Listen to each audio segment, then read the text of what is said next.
Many people believe that the Antichrist will not desire women, and many people also believe that the Antichrist will either be Jew or Muslim. Did you know that there's one Bible verse that answers all of these questions? Pay attention. Daniel 11 is a prophecy about the king of the north, who is a picture of the Antichrist himself. And Daniel 11:37 is one of the most misunderstood Bible verses concerning the Antichrist. But it is also this one verse that answers many of our misconceptions concerning the Antichrist. So let's see if we can break this down. It says here, neither shall he regard the God of his fathers, nor the desire of women, nor regard any God, for he shall magnify himself above all. Now, when it says here that the king of the north will not regard the God of his fathers, it is not suggesting that the God of his fathers is Yahweh.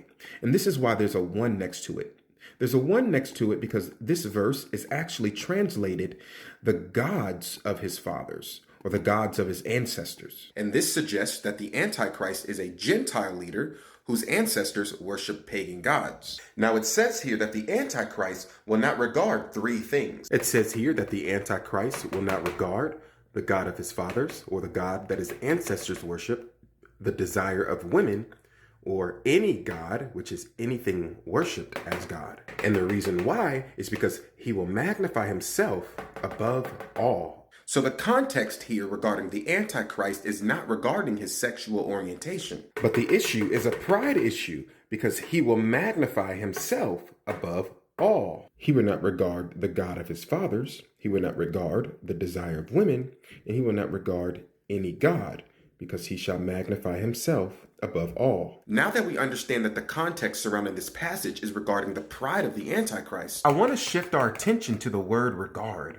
The word regard in the Hebrew can translate to one of these 3 words: consider, give heed to, or observe. Now the phrase, the desire of women, is not referring to the king's desire for women, but it's referring to what women desire themselves. See, as a husband, what's important to my wife should be important to me.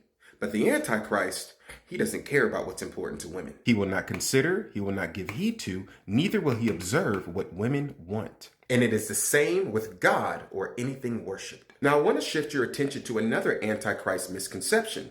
Will the Antichrist be a Muslim? Well, it says right here in verse 37 that the king, which is the Antichrist, will not regard, consider, observe, or give heed to the God of his fathers, nor any God. Why is that? He will magnify himself above all. So in other words, he will not be known as a religious man.